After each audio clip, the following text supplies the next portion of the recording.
আপনার এক স্বাস্থ্য ভাই যদি 7টা ছেলে হয়, 7 ছেলের বাপ, তাহলে যেই বাপের 7টা ছেলে একবারে ঝাঁকা মারিয়ে তাগড়া জুয়ন হয়ে ওঠে, 80 বছরে বাপেরও ফিরে যৌবন ফিরে আসে ছেলেদের শক্তির সাথে সাথে।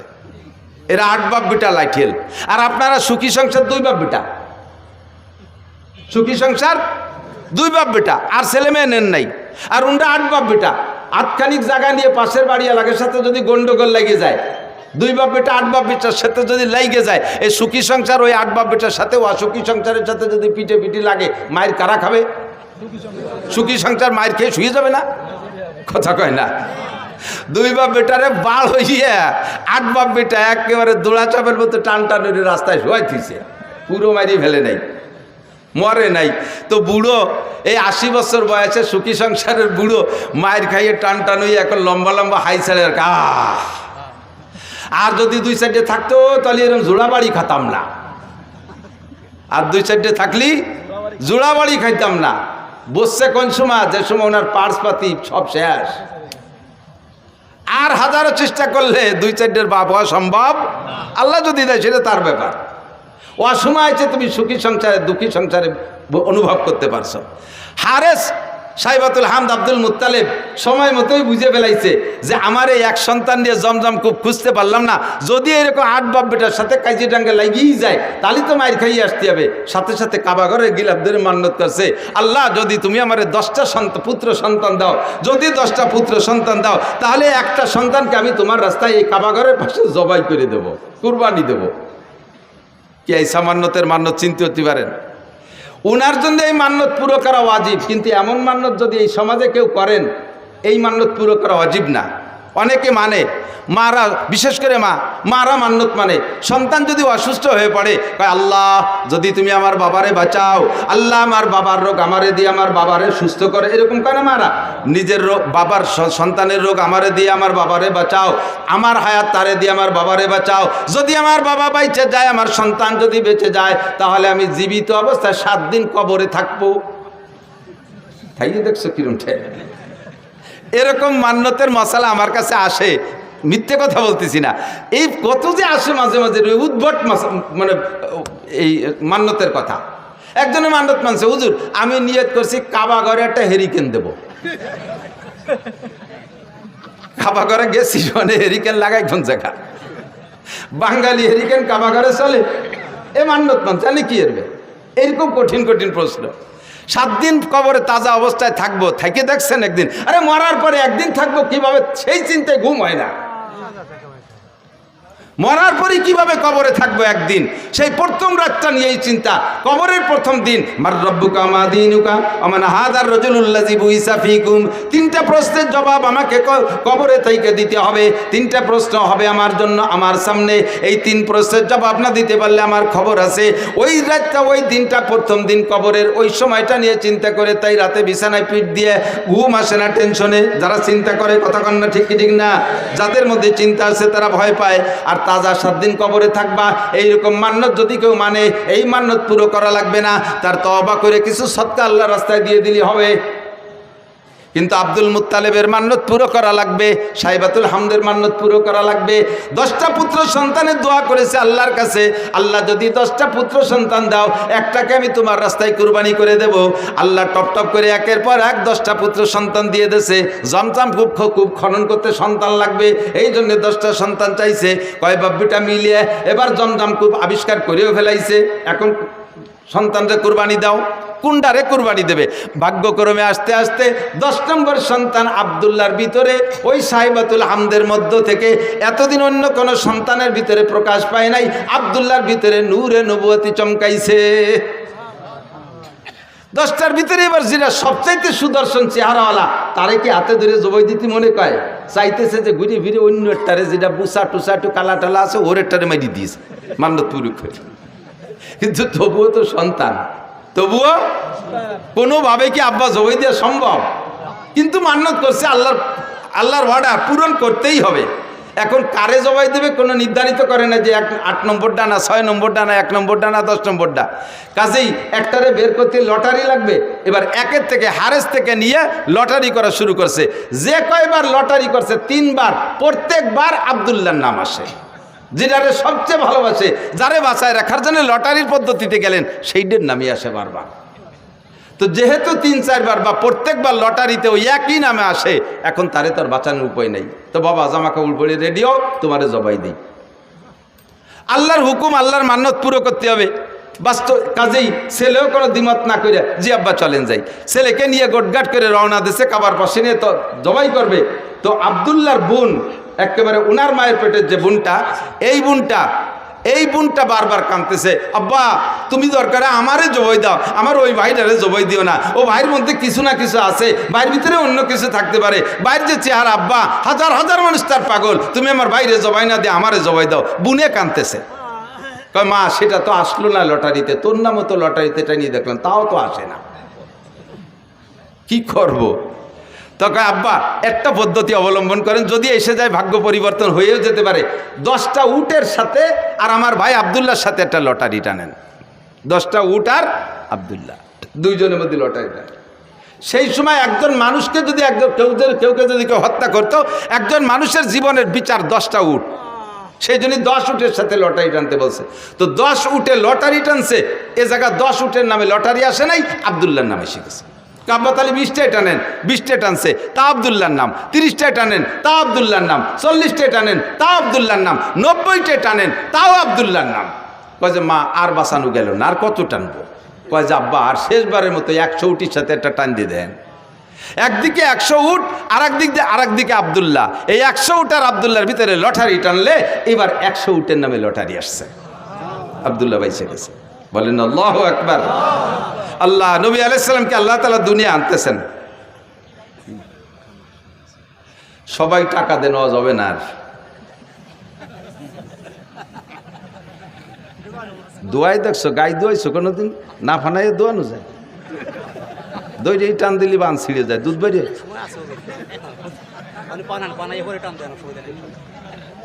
আল্লাহ একটু মিলাদ পড়ি নিয়ে মানুষ কয় যে কওমি হুজুরা মিলাদ পড়ে না, তাই মিলাদ পড়া শুরু হচ্ছে, তার মধ্যে এসে বাবা ঠেলি দিয়েছে না বাবা। আর অল্প একটু পড়িয়ে তারপরে জায়গায় চলে যাবেন ইনশাআল্লাহ। আমি যত ভালো আজ করি আপনারা খুশি হবেন বা আপনাদের প্রয়োজন মেটবে, কিন্তু গাইরেস্তের যে চাহিদা আছে তা পূরণ না করলে আমারে খাতি দেবে না। আল্লাহ কষ্ট নিয়েন না। তো আব্দুল্লাহর জন্ম, আল্লাহ আব্দুল্লাহ বেঁচে গেলেন 100 উটের বিনিময়। সেই থেকে বিচার হলো দিয়াত, কয় রে দিয়াত, কয় হদ দিয়াত। একজন মানুষকে মানুষ মারি ফেললে তার বিচার, তার যদি জান বাঁচাইতে হয় তাহলে 100 উট দিতে হবে, 100 উট বা সমমূল্য টাকা দিতে হবে, তাহলে একজন মানুষের হত্যার বিচার এই উটের সম্পদে অর্থের মাধ্যমে মীমাংসা হয়ে যাবে। সেই থেকে 100 উট জারি হয়ে গেছে। কোরআনের বিচারে এখনও তাই, সে বিচার হুজুরও জারি রাখছে যে একজন মানুষের হত্যার বিচার হবে 100 উট। তো খাজা আব্দুল্লাহ বেঁচে গেলেন। এবার আব্দুল্লাহর ভিতরে নূরে নবুয়তি চমকাইতেছে। যেদিকে যায় সেদিকে মানুষ আব্দুল্লাহর দিকে তাকায় থাকে, যেদিকে যায় সেদিকে নারীরা আব্দুল্লাহর দিকে তাকায় থাকে। এবার এই করতে করতে ধীরে ধীরে আব্দুল্লাহর বয়স হয়ে গেছে, বিয়ের বয়স হয়ে গেছে। আব্দুল্লাহকে বিয়ে দেওয়ার জন্য আব্দুল্লাহর বাপ আরও সবাই মিলে চেষ্টা করতেছে, মাইয়ে খুঁজতেছে। খুঁজতে খুঁজতে আব্দে মুনাফের একটা মেয়েটা বড় রূপসী, মেয়েটির নাম আমেনা। এই রায়বারের মাধ্যমে ঘটকালি করে সেই বাড়ি বিবাহের উদ্দেশ্যে আব্দুল্লাহকে নিয়ে চলতেছে।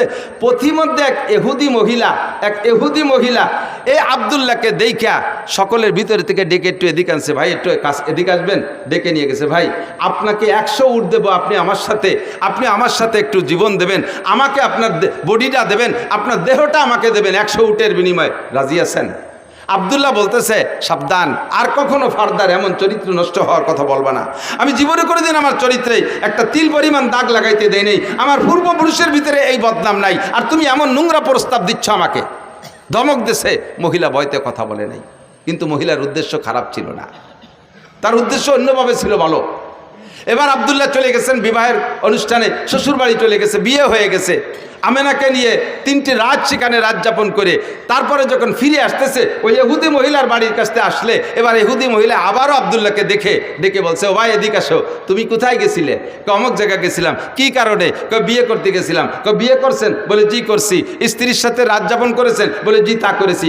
সব আপনার চেহারায় ফুটে উঠতেছে, যেই নূর নিয়ে আপনি এখান দিয়ে গিয়েছিলেন সেই নূর আর এখন এদিকে আসে নাই, আপনার সেই চেহারা নাই, আপনার সেই নূরানি চেহারা কোনো না কোনো নারীর গর্ভের ভিতরে রয়ে গেছে। যেই গর্ভের ভিতরে রয়ে গেছে সেই গর্ভের সন্তানটা মুহাম্মাদুর রাসূলুল্লাহ সাল্লাল্লাহু আলাইহি ওয়াসাল্লাম, নবী পাকের মিলাদ। এরপরে মহিলা বলতেছে, আল্লাহে আমি আপনার সাথে চরিত্র নষ্ট করার কোনো প্রস্তাব দিয়েছিলাম না, আমি 100 উটের জন্য দিতে চেয়েছিলাম। আপনার ভিতরে আখিরি নবী মুহাম্মাদুর রাসূলুল্লাহ সাল্লাল্লাহু আলাইহি সাল্লামের নমুনা আমি দেখতেছিলাম। আমার মনে আশা ছিল যে সেই নূরটা আমার গর্ভে আসতো, আপনি যদি আমার সাথে বিবাহে রাজি হতেন তাহলে আমার দেনমোহরের দাবি ছেড়ে দিয়ে আপনাকে আমি 100 উট দিতাম ওই নূরটা আমার পেটে নেওয়ার জন্য। যেহেতু এখন অন্য জায়গায় চলে গেছে, এখন আপনাকে আমি একটি পয়সার বিনিময়েও আপনাকে আমি বিয়ে করতে রাজি না। আব্দুল্লাহ থেকে চলে গেছে আমিনার গর্ভে।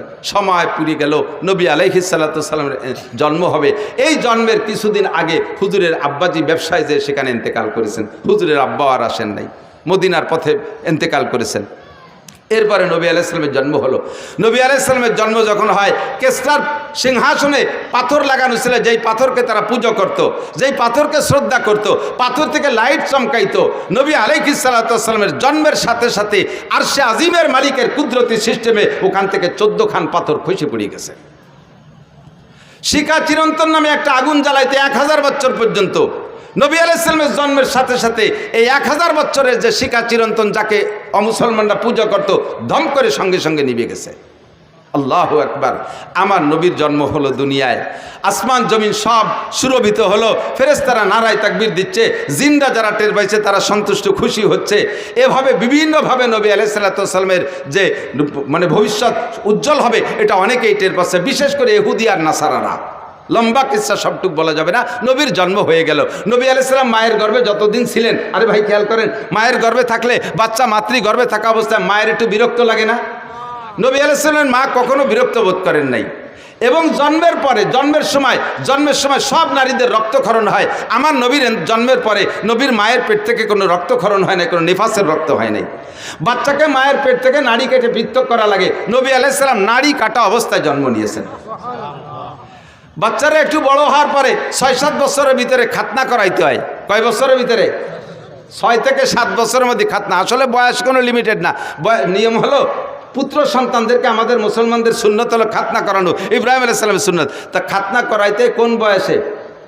মানুষের সামনে বাচ্চাটার প্যান্ট খুলতে গেলে, পরনের কাপড় খুলতে গেলে যখন লজ্জা বোধ করে, তার সেই লজ্জার টাইমের ভিতরে তারে খাতনা করাই দিতে হয়। তো লজ্জা বোঝে কোন সময়? 2-3 বছরের লজ্জা বোঝে, 3-4 বছরের লজ্জা বোঝে, 5 থেকে 6-7-এর ভিতরে সে লজ্জা বোঝে। মানুষের সামনে এবার প্যান্ট খুলতে গেলে, আমার ছেলেরে নিয়ে গেছে নদীর ঘাটে গোসল করতে, যে বললাম আব্বু তোমার শুকনো প্যান্টটা খুলিয়ে গোসল করো, সে সময় তার 6-7 বছর বয়স। ওরা আমি খোলার জন্য চেষ্টা, তুই চিবিয়ে দূরে যায় না, আমি বলবো না, আঞ্চির মধ্যে ন্যাংটা হবো না। বুঝলাম তোর মুসলমানি দেওয়ার বয়স হয়েছে। এই বয়সের মধ্যে মুসলমানি দিতে হয়। যদি মশালা এইটাই হয় যে মানুষের সামনে শরমগা বের করতে যখন লজ্জা পায় ওই সময় তারে খতনা দিয়ে দিতে হয়, তাহলে আমাদের দেশের বর্তমান ছেলেদেরকে 20-22 বছরও মুসলমানি দেওয়া যায় না। কারণ 5-7 জন গোল হয়ে দাঁড়াইয়ে সেন্টে নিয়ে দাঁড়ায় পেশাব করে, একে অপরের শরমগা দেখে একটুও লজ্জা পায় না। রাস্তার পাশে দাঁড়াইয়ে চেনটানি দিয়ে আশাইল বাগান ভিজে দিচ্ছে, সেচ দিয়ে দিচ্ছে, একটুও লজ্জা পায় না। কাজেই তাদের আর মুসলমানের বয়স এখনো পর্যন্ত হয় না, তাই নাকি? আমার নবীকে কোন দুনিয়ার মানুষের সামনে তার শরমগা খুলবে না, বিদায় আল্লাহ তাআলা তাকে জন্ম থেকেই এটা হেফাজত করেছে। জন্মসূত্রে নবী খাতনা করা অবস্থায় জন্ম নিয়েছেন। যদি কেউ জন্মসূত্রে কোনো বাচ্চা খাতনা অবস্থায় জন্ম নেয়, আমাকে দেশে পিরির সুন্নত হয়েছে। কোনো পিরির কোনো সুন্নত আছে না, এটা কাজ সুন্নাত, নবীর সুন্নাত। নবী এইভাবে জন্ম নিয়েছিলেন, তোমার বাচ্চাটা সেভাবে জন্ম নিয়েছে, এটা বড় ভাগ্যবান সন্তান হতে পারে। একটু শুকর আদায় করি আলহামদুলিল্লাহ, আল্লাহু আকবার। এরপরে ধীরে ধীরে নবী বড় হইলেন। নবী পাক সাল্লাল্লাহু আলাইহি সাল্লাম যখন 3 মাস বয়স, সেই সময় ওই দেশের নারীদের প্রথা ছিল নিজেদের সন্তানদের দুধ নিজেরা খাওয়াইতো না, অন্য মহিলাকে পয়সা দিয়ে তাকে দিয়ে দুধ খাওয়াইতো। তো হুজুরের আব্বা নেই, হুজুরের গার্জিয়ান হুজুরের দাদা সাইবাতুল হামদ আব্দুল মুত্তালিব, হুজুরের চাচা খাজা আবু তালেব ইসের থেকে তায়েব থেকে, কবিলায় বনি সাদ থেকে, তায়েব থেকে এবছর গিয়েছি আলহামদুলিল্লাহ। হজের পরে উমরায় গিয়েছিলাম, আগে পরে কখনো যাইতে সুযোগ পাইনি। কবিলায় বনি সাদ হালিমা সাদিয়ার বাড়ি দেখতে গেছিলাম। ঘরবাড়ি নাই সে জায়গা, কিছু পাথর দিয়ে একটু নমুনা বানায় রাখছে যে এখানে হালিমা সাদিয়ার বাড়ি ছিল। ওর পাশেই কবিলায় বনি সাদ আছে, যেই বংশের মেয়ে উনি। তো দুর্বল গরিব মানুষ, একটা দুর্বল উট নিয়ে গেছে, হাঁটতে পারে নাই, উটেরও স্তন শুকোয় গেছে, উটের বাচ্চাও তার মায়ের দুধ পায় না। আর হালিমা সাদিও না খাওয়ার কারণে নিজের স্তন শুকোয় গেছে, ওনার একটা বাচ্চা আব্দুল্লাহ, সেও দুধ পায় না। এমতো অবস্থায় গেছে মদিনা মক্কায় একটা বাচ্চাকে কিনে এনে কিছু পয়সার বিনিময়ে তার একটু দুধ খাওয়াবে। হালিমার এই শারীরিক অবস্থা দেখা কোনো পয়সাওয়ালার বা ধনী মানুষ যারা তারা কেউ নারে বাচ্চা দেয়নি, কেউ নাকে বাচ্চা দেয়নি, একেবারে খালি হাত। অন্যরা সবাই ধনী গণী দেখে দেখে নিয়ে গেছে। আল্লাহু আকবার। আর হালিমাকে কেউ দেয় নেই। লাস্টে হালিমা তার স্বামীকে বলতেছে একেবারে খালি হাতে চলে যাওয়াটা অপমানই মনে হচ্ছে, আর ওই বাচ্চাটাও এতিম বলে তারও কেউ নেই পয়সা দিতে পারবে না, আমরাও যে অবস্থা বাচ্চাটারও সে অবস্থা, এই অভাবের মধ্যে দিয়ে ওইটি নিয়ে যাই কেমন হয়। স্বামী একমত হলেন, ঠিক আছে নিয়ে যাও, ওইটি নিয়ে চলো। সেই বাচ্চাটা মোহাম্মদ রসুল্লাহকে খাজা আব্দুল মুত্তালিবের সাথে কন্ট্যাক্ট করে নিয়ে রওনা দিছে, নিয়ে মানে কোলে নেছে। কোলে নেওয়ার সাথে সাথে হালিমার শুকনো দেহের ভিতরে, তার শুকনো স্তনের ভিতরে একেবারে থম ধরে দুধে ভরপুর হয়ে গেছে। বাচ্চাও খাইছে, নিজের বাচ্চাও খাইছে আব্দুল্লাহ, আর নবী পাকও পেট পুরে দুধ পান করছেন। এর আগে 3 রাত পর্যন্ত আব্দুল্লাহ ঘুমোয় না দুধের অভাবে। উটের বাচ্চাটা ছটফট করতেছে দুধের অভাবে, উটের স্তনে দুধ নাই। হালিমা দুধ খাইলেই তো তার দুধ হবে। এখন হালিমা দুধ খাবে কোন জায়গা থেকে? সেই শুকনো স্তনওয়ালা উটটার থন সম্পূর্ণ দুধে ভরপুর হয়ে গেছে। উটের বাচ্চাও খাইছে, দোয়াইয়ে উন্ডাও খাইছে, আরামসে ঘুমাইছে। যেই উটটা হাঁটতে শক্তি পায় না, সেই উটের পিঠে সওয়ার হয়ে 3 জনে রওনা দিছে। শক্তিশালী সব উটকে পিছে ফেলাইয়া আমার নবীর উট সবচাইতে আগে চলে গেছে। 3 মাসে বাচ্চাকে নিয়ে চলে গেছে। যখন 2 বছর পুড়িয়ে গেছে, দুধ খাওয়ানোর মেয়াদ শেষ, এরপরে নিয়ে আসছে হালিমা আবার আমেনার কাছে, এনে বলতেছে মা এই যে আপনার বাচ্চা। তা আমেনা বলতেছেন বাচ্চাদেরকে মূল আদর্শ সামাজিকতা যদি শিখাইতে হয় তাহলে মূল আদর্শ আর সামাজিকতা আছে গ্রাম অঞ্চলে। শহরে 12 ভেজালি মানুষ, শহরে 12 দেশের মানুষ, এ জায়গায় মূল আদর্শ খুঁজে পাওয়া যায় না। আদর্শ আসল ভাষা গ্রাম অঞ্চলে, মূল আদর্শ গ্রামে। কাজেই বাচ্চাটাকে আরও কয়দিন রাখেন, আরও কিছুদিন রাখলেন। 4 বছর যখন রাখছে, 4 বছরের ভিতরে ফাঁকে একবার আব্দুল্লাহ আর হুজুর 2 জন পাশে এক জায়গায় খেলাধুলা করতে গেছে। হালিমার ঘরের থেকে বেরোইয়া আমি সে জায়গাটাও দেখে আসছি আলহামদুলিল্লাহ। যে জায়গায় হুজুর আলাইহিস সালাম খেলাধুলা করতে গিয়েছিলেন, হঠাৎ করে 2 জন লোক আইসা, জিব্রাইল আর মিকাইল, মানুষের রূপ ধারণ করে, তস্তুম মিনাজ যাহাব মুলাবাতুম মিনান নূর মিনাস সালজ, বরফওয়ালা নূরের পানি একটা পাত্রে, স্বর্ণের একটা পাত্রে আইনা রাইখা নবী আলাইহিস সালামকে ধরে চিৎ করে শোয়াইয়া হলকুম থেকে নাভি পর্যন্ত ফেরি ফেলাইছে। এই ফাড়া দেখা আব্দুল্লাহ দৌড়ে চলে গেছে মার গো, মা 2টা লোক আইসা আমার বাইরে বুক পড়ি ফেলাইছে, আমার বাইরে ফেলাই দিল। হালিমা আর তার স্বামী 2 জন পাগলের মতো দৌড়ে গেছে, যে দেখে যে নবী আলাইহিস সালাম পড়ে আছে। এর ভিতরে কাজ সারি চলে গেছে, অপারেশন হয়ে গেছে। বুক ফাইড়া কলিজা বের করে, হাড় লাঞ্চ বের করে, ওই পানি ঠান্ডা পানির মধ্যে ভিজাইয়া ভালো করে নাড়াচাড়া করে সুন্দর করে ধুয়ে মুছে পরিষ্কার করে কলিজার ভিতরে আরেকটা অপারেশন করছে। তার ভিতরে ছোট্ট একটা রক্তের টুকরা ছিল, ওইটা বের করে ফেলেছে। এইটা হলো নফস। এই রক্তের টুকরাটা নফসকে বের করে দিয়ে পরিষ্কার করে ভিতরে সেট করে দিয়ে বুকটারে ডলা দিছে, সুন্দর করে সে আগের মতো হয়ে গেছে। হুজুর উঠে চুপ করে বসে আছেন। হালিমা এসে, বাপ কি হয়েছে আব্বু, তোমার কি হয়েছে? তো কাজে আমি তো দেখলাম 2টা লোক আসলেন, এরপরে কি হয়েছে আমি তা কইতে পারি না। দেখে যে বুকের এখানে একটা দাগের মতো আসছে। যা বলছে আব্দুল্লাহ তাই। 3 মাসে বাচ্চার ভিতরে কোনো ইনসাফি মিজাজ হতে পারে, কোনো যোগ্যতা হতে পারে? 3 মাসের বাচ্চা বিচার ন্যায় বিচার বোঝে? আল্লাহ পাক রব্বুল আলামিন নবী পাককে জন্মসূত্রে এমন একটা চরিত্র দিয়ে তৈরি করেছেন, যার জন্মের পর থেকে কখনো এই চরিত্রের ভিতরে কেউ তিল পরিমাণ দাগ দেওয়ার সুযোগ নেই। আল্লাহ পাক বলেন, ওয়া ইন্নাকা লাআলা খুলুকিন আযীম, আপনাকে জন্মসূত্রে সর্বোত্তম চরিত্রের অধিকারী করে বানাইছি। জন্মসূত্রে আপনি ন্যায় বিচারক, জন্মসূত্রে আপনি আখলাকি, জন্মসূত্রে আপনি শিষ্টাচারওয়ালা, জন্মসূত্রে সর্বোত্তম চরিত্রের অধিকারী। 3 মাসে বাচ্চা আমেনার ঘরে যাইয়া কখনো আমেনার 2টা স্তনের দুধ খেয়ে সবার করে দেয় নাই।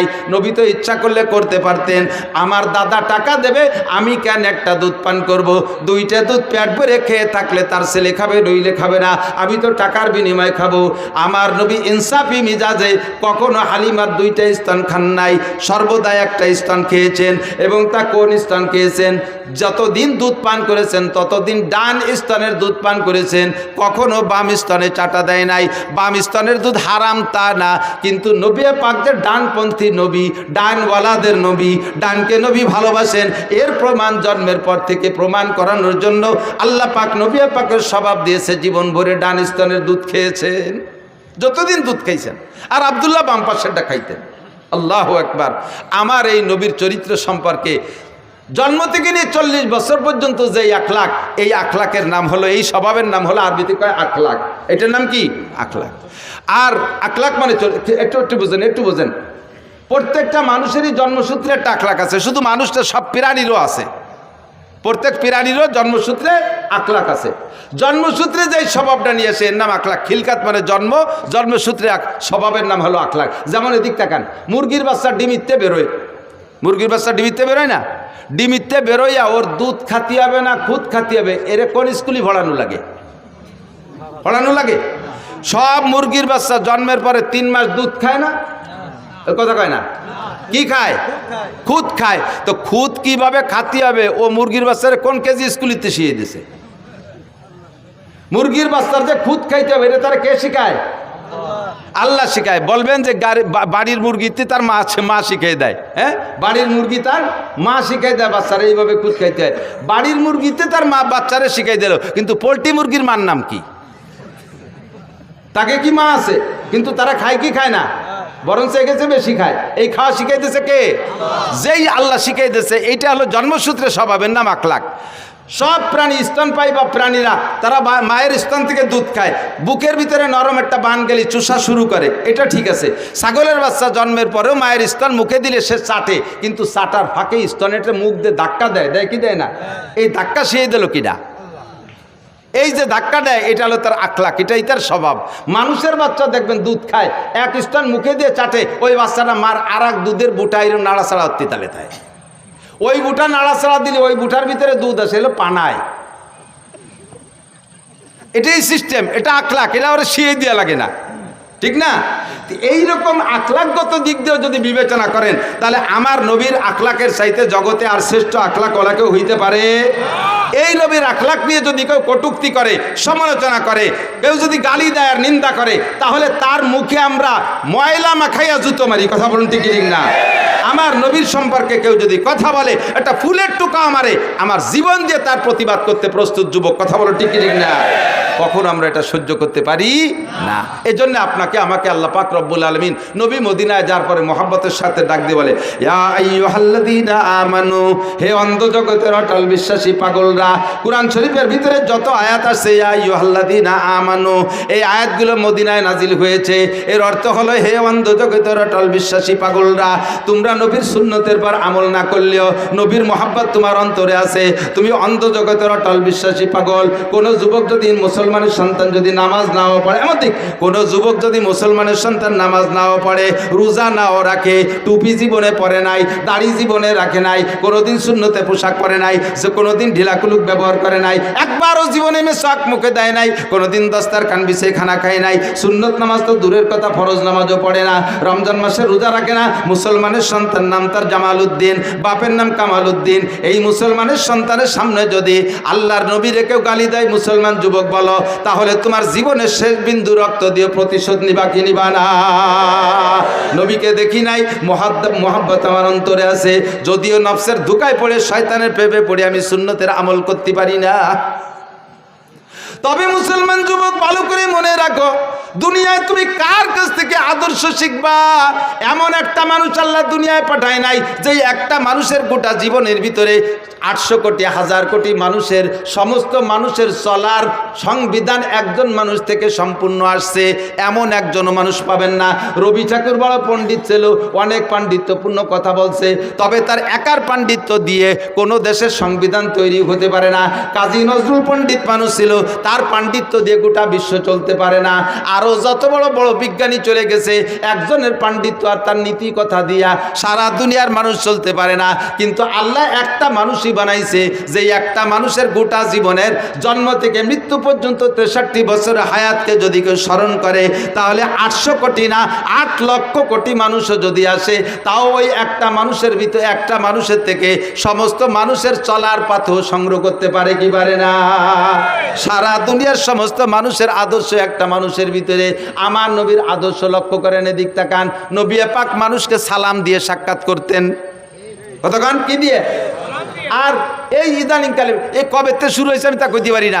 জেনারেল সংবর্ধনা, জেনারেল মানে ডিপার্টমেন্টে যারা আছে, সুন্নত বাদ দিয়ে যারা অন্য জাতি আছে, তারা সম্মান প্রদর্শন বা সাক্ষাতের সূচনাটা কি দিয়ে করে? 1 চড় 1 লাথি। সেনাবাহিনীতে দেখেন নাই, হলিন্দে দাঁড়াইছে, অফিসার যখন আসে তখন কি করে? চড় দেখাই দিছে, দিতে পারলাম না, দেহে রেখেন। এরপরে গুম করে একটা লাথি মারে, কই লাথিটাও দিতে চাইছিলাম তা পারলাম না, এই জন্য মাটিতে দিলাম। এক সার এক লাথিতে সম্মান প্রদর্শন, সাক্ষাৎ, এটা কোন আদর্শ হতে পারে? আমার নবীর আদর্শ আফসুস সালাম, সাক্ষাৎ হবে কি দিয়া? জোরে বলেন কি দিয়া? আরে কন্যা কি দিয়া? সালাম হবে, ক্লিয়ার সালাম। বলেন আসসালামু আলাইকুম ওয়া রাহমাতুল্লাহ।